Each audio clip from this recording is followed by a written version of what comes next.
I've been doing talks all over the place this year, and this is my last one this year. So it's I feel like it's ending on this really high note in this beautiful room in New York at the Architectural League. But it's been really interesting opportunity to visit a lot of different places and talk about the work from engineering firms to small gardening organizations to art students, all these different sort of audiences. So I'm assuming that this is, well, I don't know, what sort of audience should I assume this to be? This is the Architectural League in New York, so does anyone here have a front lawn? Oh. Wait, raise your hands again, because I am curious. So 4, okay. So the last, I guess I was in Michigan a couple weeks ago, and it was every single hand. I was in a few places in Alaska, and almost all the hands went up. So this is I would imagine this is the lowest percentage of lawn owners of any place I've talked this year, so it'll be interesting to see. I think this conversation will be much more symbolic in some ways in terms of lawn issues, let's say. But anyway, this first picture that I want to show you is of my compost pile in Los Angeles that I took a few months ago. And to me, this picture and the compost pile represent the absolute apex of what we as evolving and towards more civilized humans kind of strive for, I think.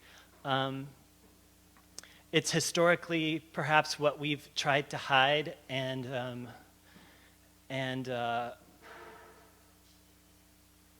place in a location. This sort of function is something we tend to want to hide or ignore or pretend doesn't exist. But in fact, right now it's something I think we're all trying to come to terms with. Where does the stuff go that we're done with, basically? So if we know that in a healthy garden, in a healthy forest, everything that falls to the bottom that the forest doesn't, quote unquote, need anymore, is reconstituted into the most fertile possible material in that place. So everything that falls to the bottom of that forest that's not needed anymore, through the process that happens there, gets reconstituted into the most fertile material, thereby going to the very top of the pile again. So in general, I'm interested in that in our society. Like, how can we look at a compost pile as literally a beautiful thing functioning in a garden, but also as a really significant metaphor of how we can operate in more like thoughtful and strategic and meaningful ways in general. So for example, I think in a lot of my work, I'm interested in finding what is the stuff that we've left at the bottom, and finding a way not just to reuse it in some way, but actually put it at the very top again. So really thinking about how things we've discarded might be reinvigorated with life in a way. And if you think about a compost pile, it's phenomenal what happens, because it's what we would call trash, which then is reconstituted quite literally into future life. And actually, if that cycle was stopped, all life would end, you know?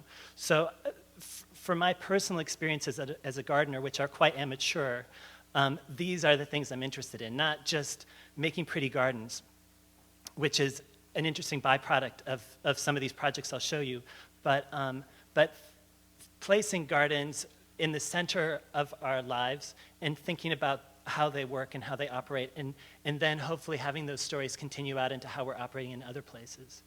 So the gardens are one small part of what I'll show you. I'm going to see how far I'm going to get in this presentation. I've put together the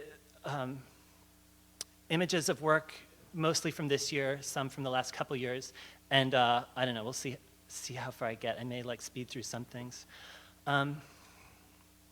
This picture is, maybe a lot of you are familiar with it, Albert Bierstadt, the painter, one of these phenomenal images sent back from the Wild West of what we were all getting as Americans, basically. This idea of manifest destiny, like this whole amazing land that's ours, that we're entitled to, that represents and this is an exaggerated view because it didn't really look like this, but it really represents infinite bounty, infinite resources, and ownership of those resources. So these kind of massive paintings that were sent back to put people on this coast in that place and show them like this kind of infinite bounty that exists at the West Coast. Having been in LA now for almost 10 years and previously in New York before that, a lot of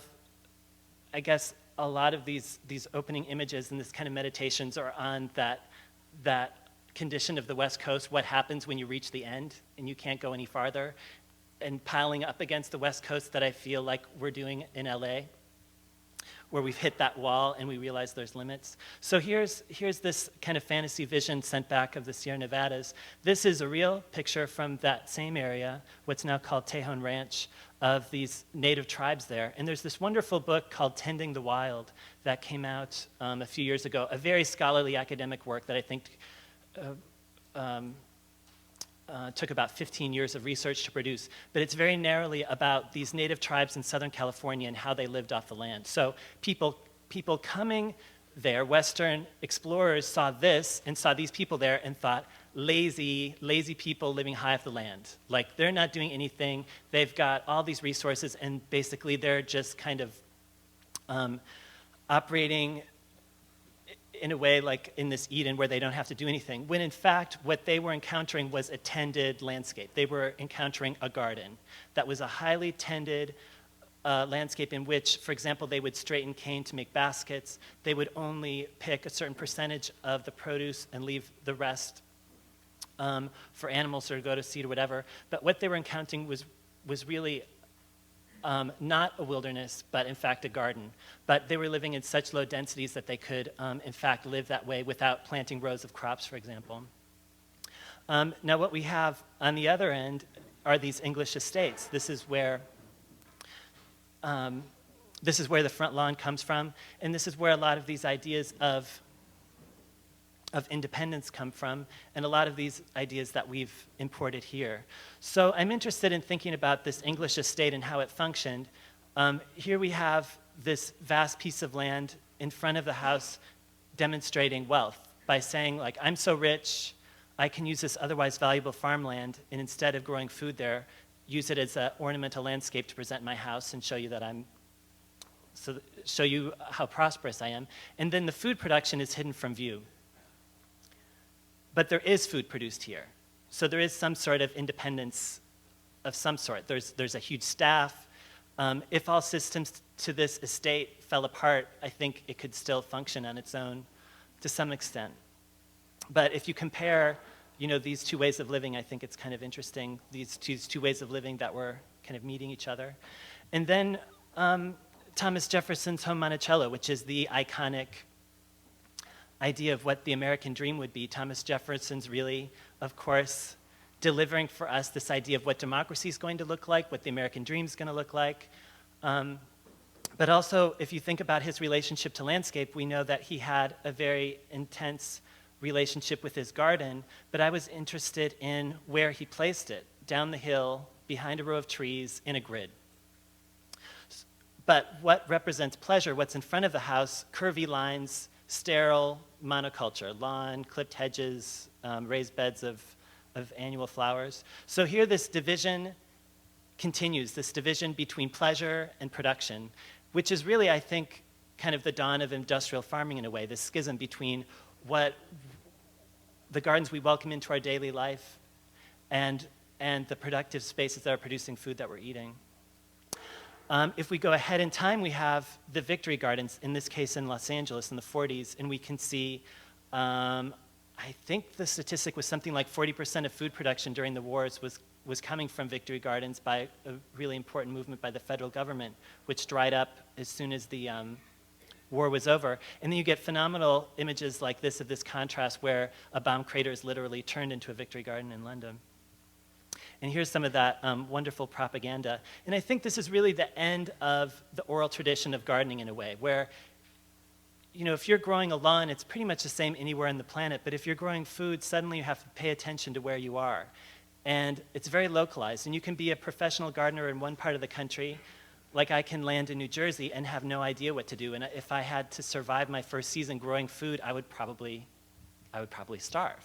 Even though I've been gardening for a while in LA, I would have no idea what to do. So this idea that your parents, your grandparents would, through them, you would learn like what you plant when, what you pick when. And at this time, there's still that connection, there's still that relationship. People are canning foods and things like that. But as soon as the war ended, that dried up almost overnight. And you know, I'm a huge Le Corbusier fan, one of the great architects of the 20th century, obviously. Now, it's interesting how differently I have to set up this picture for a gardening club in Michigan than I do probably for you guys. Le Corbusier means something very differently here than it does for them.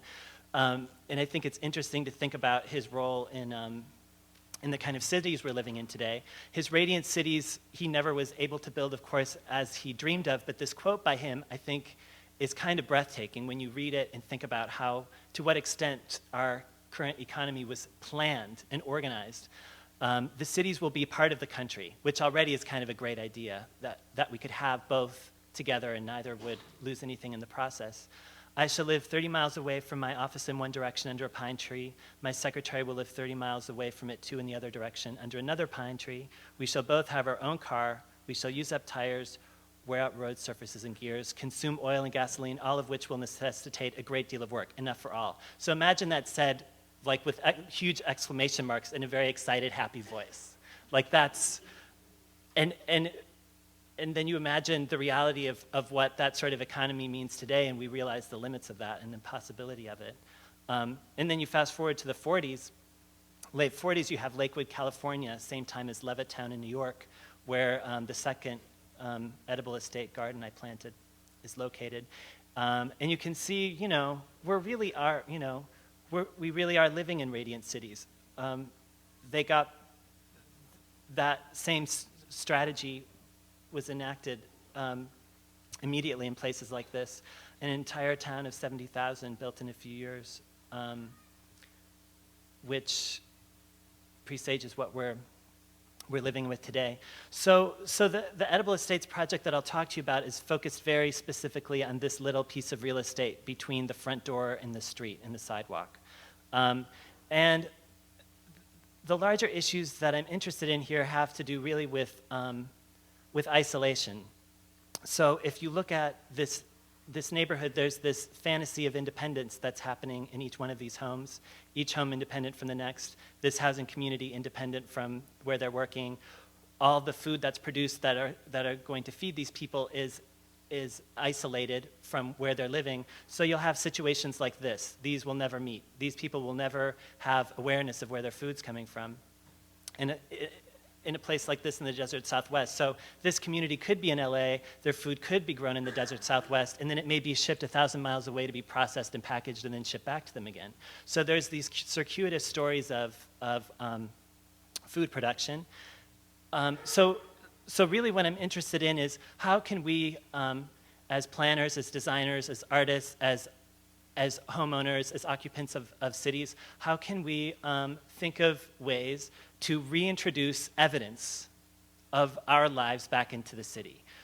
All those invisible systems that now support us invisibly, where our resources are coming and where our junk is going, are there ways to reintroduce them into the city, back into the city, first symbolically maybe, but then functionally, so that once we're growing food in the city, even though we're not going to feed the whole city through the food that's grown there, we're at least aware again through physical evidence on the street that indeed, for example, a tomato comes from a plant, which in my experience, kids, even in Salina, Kansas, where I did the first garden, there's no reason they should know that a cucumber comes from a vine. How would they ever know that? They've never seen that before.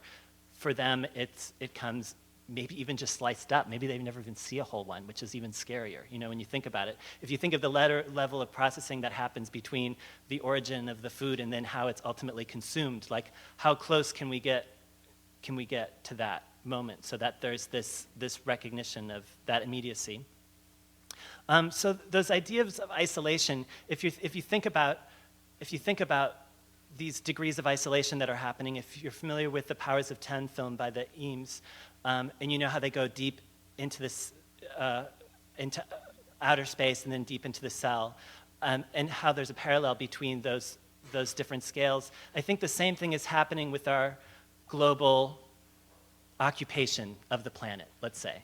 So on one scale, we have these homes divided into these cellular units of isolation. Now, if you go back hundreds of years into domestic architecture in North America, you see the story moving from single-cell residential units where family members would all occupy the same space and negotiate all activities in that same space, maybe because of necessity. And then over time, through the centuries in North America, slowly we decide we need different spaces for different activities, right? So not only does each person need a different space, each person needs a different space for each activity. So the degree of isolation is kind of staggering when you really think about it, how we've kind of chopped that up and subdivided it. Now, the same thing is happening on a global scale, right? When you think about how our food is produced on the other side of the planet, when you think about how these housing developments are isolated from where these people are working or whatever. And then these depictions of the American dream, and these drawings I think are important because drawings represent an idealized version of what we all want. And this is what most Americans want, or it's what they're given, I don't know. But you'll notice the constant in all of these pictures is you never see evidence of another house, right? Most drawings, you'd never see anyone else. That is the dream. That is the American dream, which is hilarious, right? Because when the reality of this is there's no independence here. As soon as systems stop to any one of these homes, these people are screwed and they're dead, basically, what? I don't know. That'd be good research to find out how long people would survive in their suburban homes if all systems stop, if all resources stopped coming, if all junk was not, taken away. How long would these people live? If anyone knows the answer, like if anyone's doing research on that, I think it would be interesting to find out. Or like how quickly would they have to figure out other things? And I'm not like doomsday person saying like, I can't wait for this to happen or this is happening, but I think it's an interesting observation about how we're living. Like the fantasy of independence, nobody else lives around me. This is my dream, surrounded by the lawn with infinite forest beyond, like manifest destiny, infinite resources. But reality, and this comes from purely amateur observation, but I would have to imagine this is probably one of the most dependent living situations ever in the history of the world. When in fact, we throw around this idea of independence, like we're obsessed with independence. But in fact, what I'm interested in with all of these projects is interdependence and kind of celebrating that. Like, let's celebrate all of our interdependence, and make that visible on all levels and all scales, instead of this kind of, farce that we're selling. And again, it's a prelude to the Edible Estates project. This grew out of the 2004 presidential elections, the red state, blue state divide, the culture wars, whatever.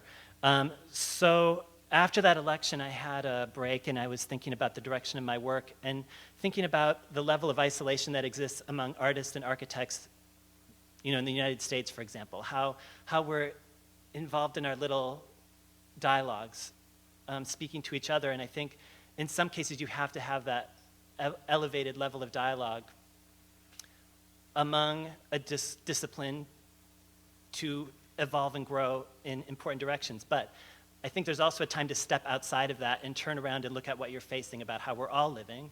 So at this moment, I really felt the impulse after this election to get out of New York and LA, for example, and go into this red core. And the project really started with just this dumbheaded idea of doing something in the geographic center of the country. That was my first, if every project I do is this empirical level of layers of decisions and I never turn back. So the first one was, okay, I'm doing a project in Kansas. I don't know what I'm doing. And then after spending some time there, my thoughts started to go to this space, the front lawn. So here's LA, here's New Jersey, no difference, it's all the same. And this is the space that I was interested in. What does it mean? What does this space mean? It's a space that, for example, we know is legally private property, but as soon as this homeowner here stops mowing and things go to hell, that's not private. It's a public statement. It says how you feel about your neighbors. It says how you feel about your street.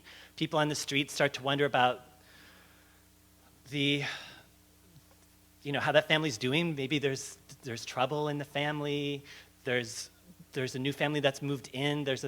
It's almost like a moral lapse, like when you don't take care of that space, because what you're saying to your neighbors is you don't care about them. It's like a big middle finger to the whole street as soon as you stop tending that space.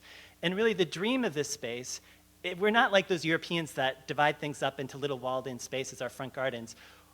This represents democracy in a way, and when you go out there and tend your lawn, you're tending your little bit of democracy, and it's this space that we're all tending together.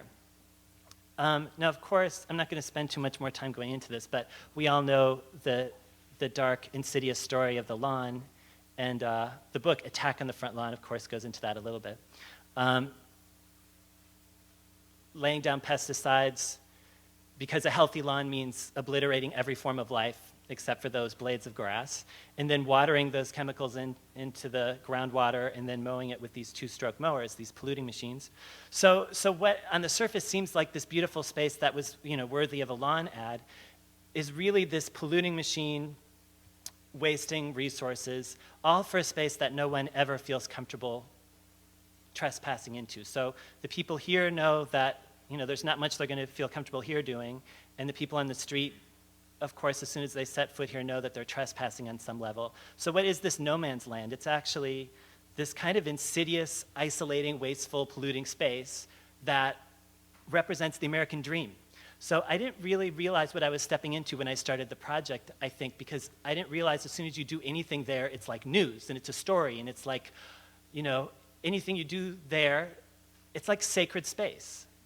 And I think I didn't really realize that at the time, even though I grew up with it in suburban Minneapolis. What I've realized time and again is like this space is what, it represents bounty. It represents like we're so prosperous we have extra resources to put into a space that has no function. And there's a great pleasure in that, I think. And certainly there's a great pleasure in lawns that have like recreational value. But I think, I don't know, for some reason I'm reminded of, was it Bush or someone like that that said the American way of life is non-negotiable? Like, I love that quote because it's just, I don't know, what does that mean? Like, I don't think, like, it assumes like the American way of life is perfect and will never evolve, never get better. Like, it's as good as it's gonna get, and we've just gotta protect the hell out of this, sad machine that we've gotta keep feeding. And the American way of life, I don't know. I mean, this is not, this is the part of the American, I think in a way this represents that, right? This is the non-negotiable part, in a way. This kind of extra space that has no function showing our level of comfort that exists. Anyway, so this is the part of the American way of life that I'm interested in renegotiating, I guess. So here we go back to today. Not much has happened. So this is a house in New Jersey that was just built with their front lawn. And it's amazing how little has changed. So the Edible Estates project, and I'll go through these gardens quickly, just the history of the 7 gardens that have been done so far, really is very simple and laser focused in terms of the goal is to create 9 regional prototype gardens across the country, divide the country into 9 squares and do 1 garden in each square for a different family, showing what's possible. So each garden would be for a different kind of house, a different kind of family, a different kind of climate, and each one would serve as a local regional prototype.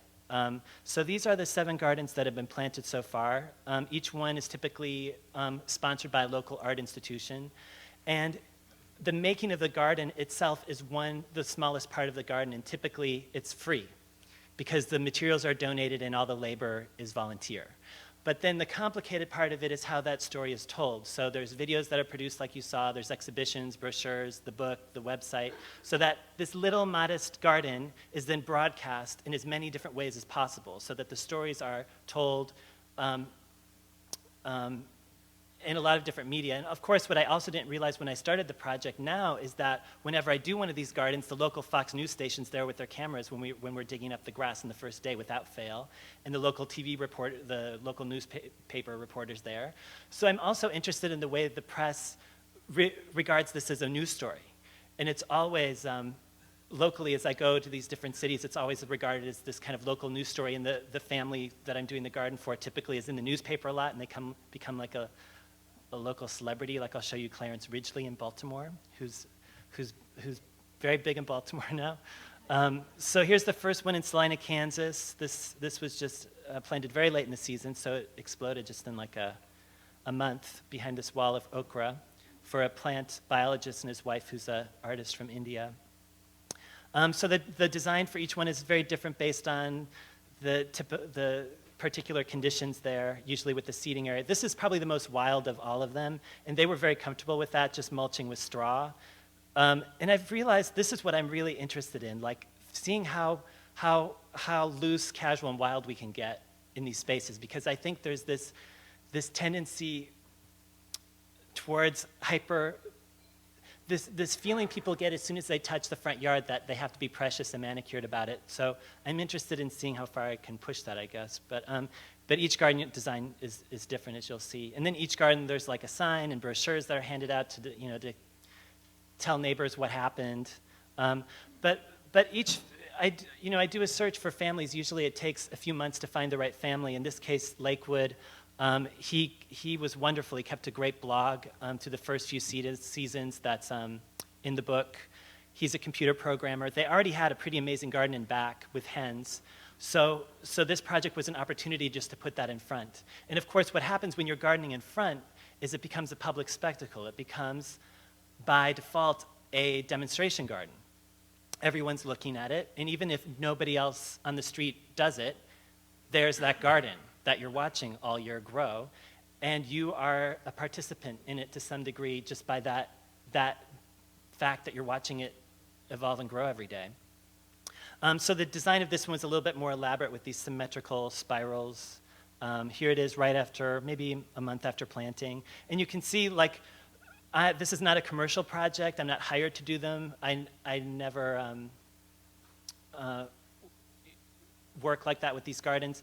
They're commissioned, and then I search for a family, so like I'm hiring them in a way. So as opposed to architects where you're used to being like, that client relationship gets inverted a little bit because I've chosen them, So I get to dictate the terms, or they know the terms and they're totally down with that, So it's not like if I'm hired, then they're like, oh, well, we just want a little bit of vegetables over there. And if I'm like, no, it's all going, no more lawn, it's all food. So the terms I dictate at the beginning, and then I look for who wants to participate in that, which I think I'm really interested in.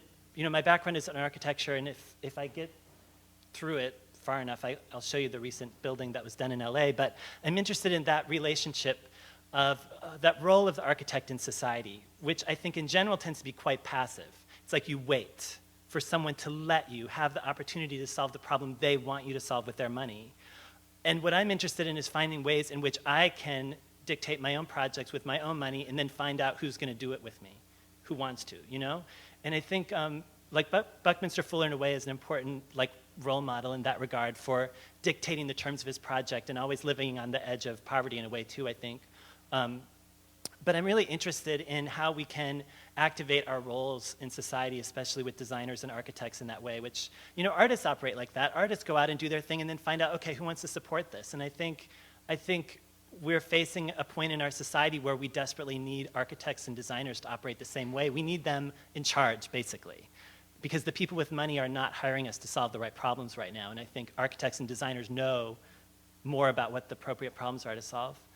So here's one of the shows from Lakewood. Here's the garden in New Jersey. I love this. This was my second choice family. My first choice were these Indian family in Queens. At the last minute, the husband, the daughters were trying to convince him, but he would not. I went over there for lunch. They made me this amazing Indian meal, and the daughters were trying to convince him of this, and it just, at the last minute, they called me, and they're like, no, we can't convince him. He said, not having a front lawn is like not wearing a tie. And he works at the UN. I think he's worked at the UN for 40 years, and I guess he's all about ties, and he just could not be convinced. So anyway, last minute I had to choose this family in Maplewood, who turned out to be great. They had just moved from the East Village, lots of tattoos, totally willing to piss off the neighbors with their front yard garden. which they kind of did. I mean, there's an elderly German couple here who were very excited about the garden, but there was a family on the other side that were not excited. Were actually really pissed off, I think. Now this garden is kind of like a mini orchard on the right and raised beds on the left, and then surrounded by strawberries, which will fill in over time. And also, I like this idea of this kind of generous produce on the street that people can just eat as they're walking down the street. And this was just after a month and a half, I believe. And I like these gardens to be only plants. Once they fill in, all you see are plants. It's no fancy structures or hardscaping or expensive materials. Like, I want it to be as modest and scrappy and human as possible so that anyone can look at it and be like, I can do that, or I can do better than that. Like, I actively do not want to make gardens that are aspirational. Like, maybe if you're lucky and you hire a fancy person and get a lot of money, you can have this garden. No, it's more about, like, I want to limit myself, like, limit the resources, limit what's, the resources so that I'm sure that anyone could do the same thing. And here's the plan of that garden. And this is right after we planted, so they always look really scrappy on the first day. And it's not like a building where on the first day you get out there with your camera because that's the best day, and then everything goes to hell after that when the real people move in and it falls apart and all that. Like in a garden, the first day it's like it's not that great, and then it takes a while, and maybe it's years or before it kind of matures into something. This is the one commissioned by Tate Modern in London on this green triangle that was unoccupied just south of Tate Modern in Southwark, which is one of the least green areas of the city. So in this case, the garden is communal. It's not an allotment garden. It's a communal garden where everyone's tending from it and eating from it together. And all these residents, we knocked on their doors, told them about the plan, and we tried to get as many on board as we could. But they all looked down in the garden. So I wanted to create a design that was uniquely appreciated from above by the residents. And it was really inspired by these royal parks, like with all their elaborate raised beds. So it's meant to be this beautiful amenity that also happens to produce food. So this was after, I guess, the middle of the summer, and actually I was just back there a few weeks ago, and it's still continuing. All these gardens are meant to be permanent. They all make commitments to keep it up as long as they're there. And this garden is co-managed with a local nonprofit organization called Bankside Open Spaces Trust that helps out the families as they need support or whatever. So in the Turbine Hall, usually there's always a companion exhibition, in this case with a video and a little reading library and a story about the local, growing food locally. This is an apartment complex in Austin, Texas that was earlier this year in the spring. In this case, it was all the kids. It's always all the kids, I found, that come out and are most excited about this. The adults usually are skeptical, and the kids, once you start moving dirt and rocks around, just want to be a part of it. And it's always been the kids who've actually been most involved in most of these gardens. And then usually there's workshops, like in Austin we had an 8-week workshop series called How to Eat Austin, where we had a compost expert on the first week. Week 8 we had a cook. So if you came every week, you could move from dirt to food and how to grow your own food in Austin. And finally, Clarence Ridgely in Baltimore. So they had this great newspaper story about Clarence before we planted it, and he was saying how he had this kind of arms war with his neighbor across the street about the quality of their lawns, and the last line was something like, "This year I'm going to blow him out of the water," and it got really, in fact, his neighbors have now all become really involved in the garden, and they're planting things in his garden too, and they're picking things, and in some ways, it started to operate as a little community garden where not everyone has the time or ability to do this full on, but he has way more growing capacity now than he really needs, in fact. And this one's mostly just mounds. It's not even, there's no real retaining going on, just mounded planters on the left, and then this kind of mini orchard and seating area on the right. So the book, which just came out this spring, represents kind of the ultimate sort of repository of the stories, and I really thought of it in a way as a storybook of these experiences of making these gardens. And I like the idea of having a book that could be simultaneously read by an art audience, where this is very much situated. It's always commissioned by art institutions, but also read by gardeners and by foodies and environmentalists. But it's really just a storybook talking about what happens when you do this and what are the issues. And also these gardens that are, the stories of these gardens told by the real families who are growing them. So the blog by Michael Foti in Lakewood, and Rosalind Creasy has a great story, Michael Pollan. And I was really interested. It was an interesting challenge. Diana Murphy of Metropolis Books, who published the book, is here. And she was so great in the process of putting this together and making it possible. And it was an interesting challenge that we're always talking about, of how this book enters into mainstream culture. Like, because that was the goal from the beginning. This book was not meant to be ghettoized in art books, and it wasn't meant to go, you know, it could fall into any one of these categories, but I wanted to get it in as many different hands as possible. And I think what's been interesting for me is the gardening community. Okay, like I talked to a lot of different gardening groups, so I know there's a lot of interest and support of the project, but there's also a strange amount of ambivalence about the project too, because there's a lot of much more talented gardeners that have been doing this kind of work for much longer than me. So all of a sudden they see all these gardens that for them are kind of scrappy, honestly, getting so much more press. Like, why are these lame gardens getting all these stories, and like, you know, this brilliant food gardener who's been operating for 20 years, like, you know, not getting the props, you know? So I'm interested in how that, you know, because when you have a photo book about gardens, there's this expectation. We all have our expectations raised for like aspirational gardens, right? We want to salivate over the impossible garden that we can never achieve. Whereas this book, I mean, I don't think they're as bad as this lady says, but I think this quote is so funny. All the photos I have seen of the edible estates are not very pretty. Some are even somewhat hideous for a front yard garden.